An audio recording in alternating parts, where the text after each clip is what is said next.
दोस्तों, इस पितृपक्ष की 15 दिन की अवधि में पूर्वजों का नियमित पिंडदान, तर्पण और श्राद्ध कर्म किया जाता है। पितृपक्ष के दौरान पितरों की पूजा करने से जीवन में आने वाली सारी बाधाएं, परेशानियां दूर होती हैं और पितरों का आशीर्वाद प्राप्त होता है।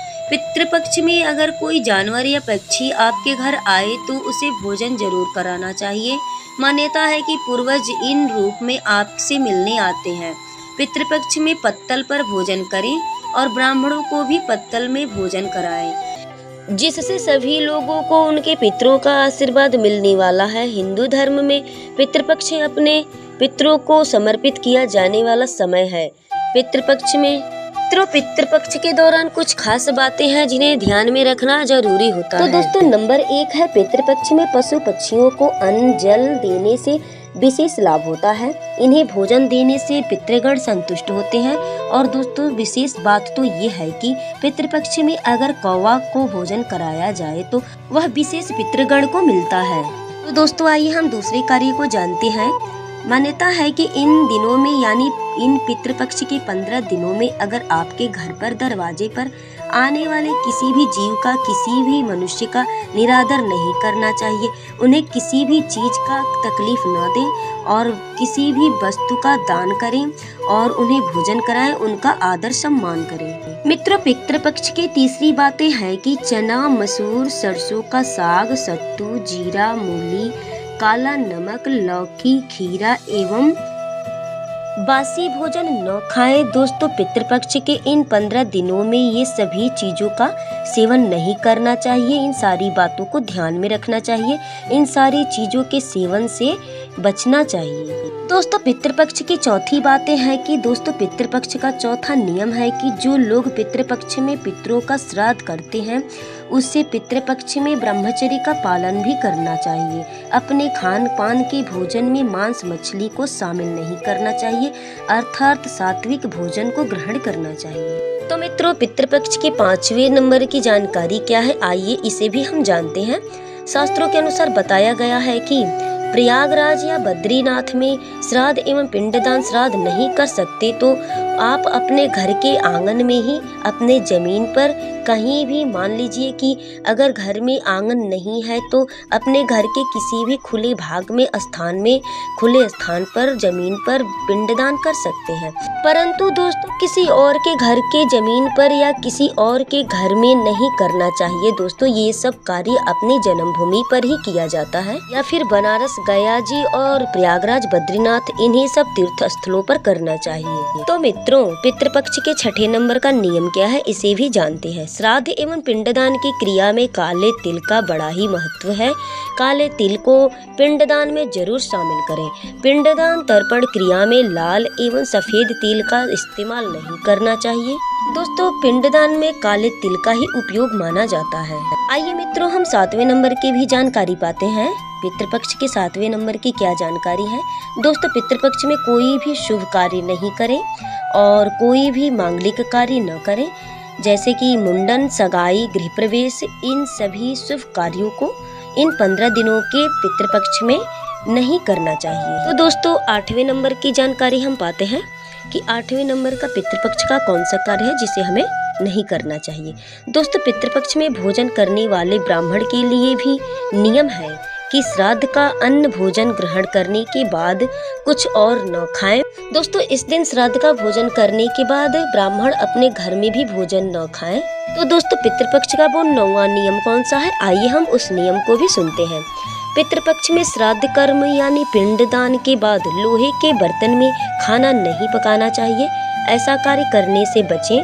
पितृपक्ष में आप तांबा, पीतल या अन्य धातु के बर्तनों का इस्तेमाल कर सकते हैं। तो दोस्तों, पितृपक्ष का 10वां कार्य सुने कि 10वां कौन सा कार्य है जो पितृपक्ष में नहीं करना चाहिए। दोस्तों, पितृपक्ष में पुरुष लोग जिनके पिताजी नहीं हैं, जिनको पितृपक्ष में पिंडदान देना है, वो लोग पितृपक्ष के 15 दिनों में अपना दाढ़ी बाल न बनवाएं। पितृपक्ष लगने के पहले ही वो अपने दाढ़ी बाल शेविंग करा सकते हैं। जो लोग श्राद्ध करते हैं वो लोग अपना दाढ़ी बाल तभी बनवाते हैं कि जब अपने पितरों की तिथि के दिन, श्राद्ध के दिन पिंडदान करते हैं। पिंडदान के दिन ही दोस्तों उसी दिन दाढ़ी बाल बनवाया जाता है और पिंडदान किया जाता है और उस दिन ब्राह्मणों को भोजन कराएं और दान दक्षिणा उन्हें प्रदान करें और अपने मित्रगणों को, अपने पास पड़ोस के लोगों को, अपने भाई पटदार को भोजन कराएं और भोजन के लिए उन्हें अपने घर पर आमंत्रित करें। दोस्तों पितृपक्ष का 11वां नियम सुनते हैं। दोस्तों पितृपक्ष में नई वस्तुओं की खरीदारी नहीं करनी चाहिए। पितृपक्ष में कोई भी नई वस्तुएं न खरीदनी चाहिए, न पहननी चाहिए। कोई भी नई वस्तु वस्त्र का इस्तेमाल न करें। दोस्तों जैसे कि पितृपक्ष में कोई नई वस्तु, कोरा वस्तु नहीं पहना जाता है, उसका इस्तेमाल नहीं किया जाता है। अगर कोई भी वस्तु है जो आप पहले से पहने हुए हैं, एक बार पहन के रखे हुए, हाथ में लगा करके या शरीर में लगा करके पहन के रखे हुए, उस वस्तु को आप पहन सकते हैं, उस चीज़ को आप धारण कर सकते हैं। और दोस्तों महिलाएं भी कुछ नियमों का पालन करें, जैसे कि श्रृंगार का कोई भी सामान वस्तु पितृपक्ष में ना खरीदे और ना ही पहने। कोई भी कोरा श्रृंगार का सामान इस्तेमाल ना करें।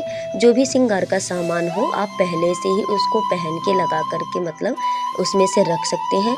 उसमें से जो यूज किया हुआ हो उसमें से आप निकाल करके पितृपक्ष में लगा सकती हैं, पहन सकती हैं। दोस्तों पितृपक्ष में इन सभी नियमों का पालन करना चाहिए। मेरी माताएं व मेरी बहनें, आप इस बात को ध्यान से सुने कि जब भी पितृपक्ष में आप भोजन बनाएं रात के समय में, तो उस भोजन का थोड़ा सा साफ सुथरा भोजन निकाल करके और थोड़ी बर्तन में ढक दे अलग, और एक लोटा पानी वहाँ रख दे, वो भी ढक दे, और एक पट्टा यानी पीढ़ा भी वहाँ रख दे, ताकि ऐसा कहा जाता है कि हमारे पितृ लोग रात में जो है कि आते हैं घर में देखने के लिए, घूमने के लिए, और वो उन भोजनों को ग्रहण करते हैं। तो महिलाओं को विशेषकर इन सब बातों को ध्यान रखना चाहिए पितृपक्ष के दौरान। दोस्तों पितृपक्ष में पुरुष हो या महिला हो, किसी को भी नाखून नहीं काटने चाहिए। और महिलाओं को खास करके कोई भी कोरा सामान जो है कि कोई भी कोरा वस्तु श्रृंगार का नहीं खरीदना चाहिए और ना ही उसे पहनना चाहिए। अब जो भी श्रृंगार का सामान है वो पितृपक्ष के पहले ही उसमें से कुछ लगा करके और उसको रख सकती हैं, उसको पितृपक्ष में यूज कर सकती हैं जिसमें का पहले से आपने यूज किया हो। लेकिन दोस्तों सहेलियों, आप लोग पितृपक्ष में कोई भी कोरा सामान श्रृंगार का ना खरीदें और ना ही पहने, ना लगाएं।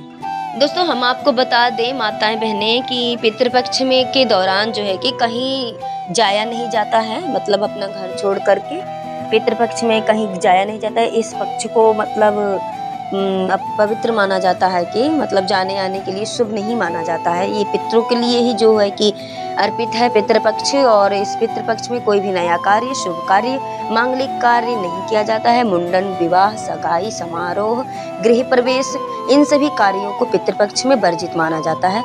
तो माताएं बहनें दोस्तों इन सभी कार्यों से आप लोग बचें, इन सब कार्यों को आप लोग पितृपक्ष में ना करें। दोस्तों पितृपक्ष के बाद से जो है कि नवरात्र, शारदीय नवरात्र की प्रारंभ हो रही है। तो उस नवरात्र में क्वार के महीने में आप शुभ कार्य को शुरू कर सकते हैं और आप लोग उसको कर सकते हैं। तो शारदीय नवरात्र जो है कि अश्विन मास में प्रारंभ हो रहा है। क्वार भी बोला जाता है उसे और अश्विन मास भी बोला जाता है। तो उन महीने में जो है कि शुभ कार्य किया जाता है। दोस्तों पितृपक्ष प्रारंभ हो रहा है तो इसमें आप अपने पितरों को, पूर्वजों को पानी दें, जल अर्पित करें।